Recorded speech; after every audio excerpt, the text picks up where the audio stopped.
Welcome back. A mortal combat is shaping up between labor unions and business. It's over the Employee Free Choice Act, known as the Card Check Bill. There are two ways to organize a union in this country. The first is by secret ballot in a National Labor Relations Board election. The second is by card check. Simple concept. Every employee gets a card asking if they want to form a union in the workplace. If a majority of employees check yes on their cards, a union is created. Now, currently, employers have the power to decide how their employees choose representation. The Employee Free Choice Act would give that power to the employees. Now, business likes the secret ballot system. They claim that secret ballots are the only democratic way of voting. Sounds pretty reasonable, but after all, that's how we vote in political elections. But unlike our political system, workers aren't guaranteed the first Tuesday of every November to vote. And while the voting itself is private and secret, organizing the election is not. And that gives employers time to run an all-out campaign against unionization, inundating workers with anti-union propaganda, stymieing the process with procedural hurdles, or intimidating employees into voting against their own interest. So the sum total of this, folks, is that business hates this bill. President Obama supports it. But will the Democrats in Congress actually have a spine and stand up with labor against business? Joining me now is Leo Gerard, the president of the United Steelworkers International. Mr. Gerard, happy birthday. Oh. 29 years old. Yeah. I can't. No, it's more like 2,900 years of experience in the labor movement, my friend. I got suits that old. Okay.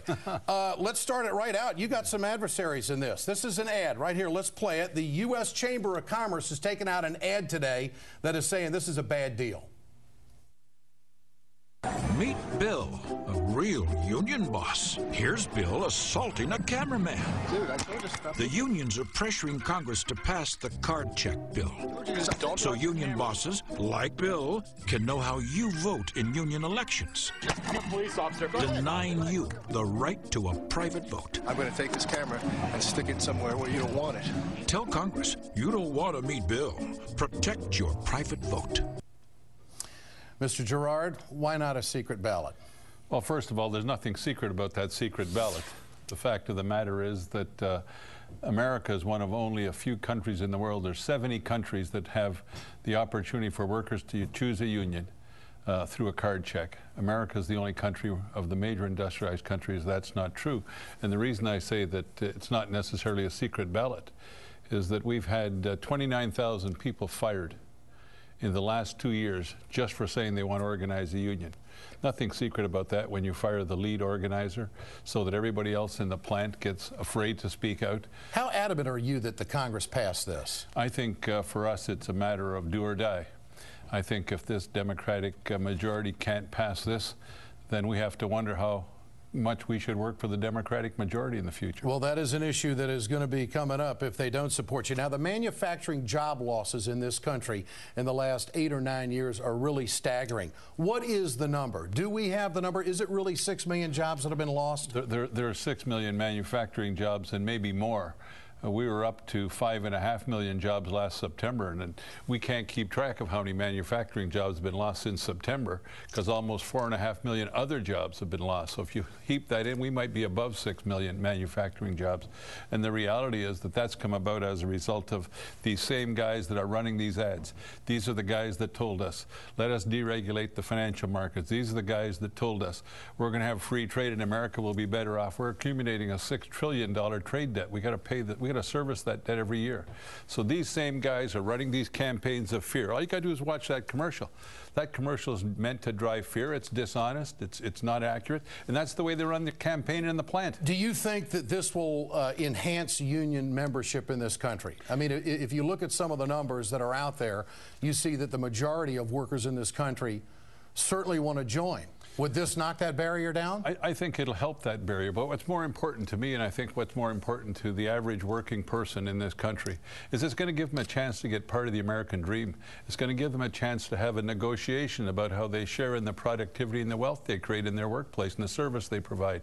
This is about trying to rebuild the middle class. There's no way we're going to rebuild the middle class if we leave it to benevolent bosses to decide how much they're going to give workers. In the steel industry, yes, sir. How many mills have been shut down? How many are running right now? Look, I couldn't begin to tell you today how many are shut down. I can tell you this, that right now the steel industry in America is running below capacity. It's running now at capacity utilization that is about the same as was in the Great Depression.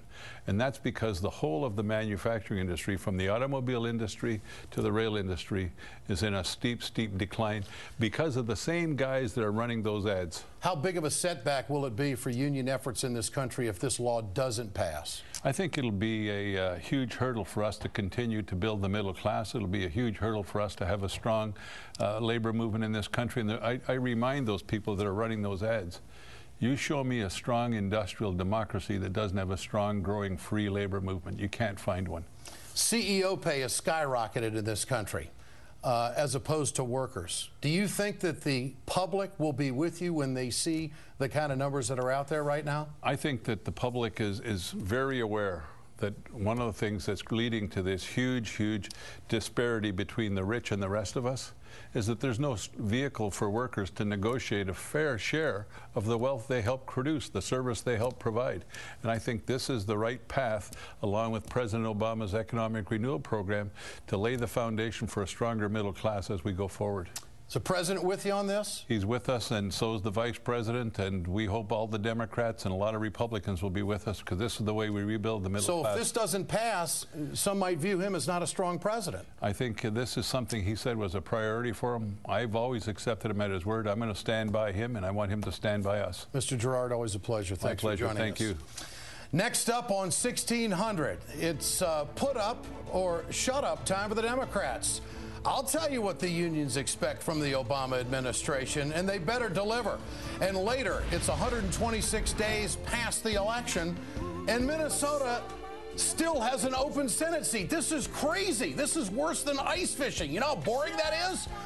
The latest on the Franken-Coleman race and the majority leader's take on just when is this going to end? I say Franken's won this thing. You're watching 1600 Pennsylvania Avenue. Stay with us. Goodbye.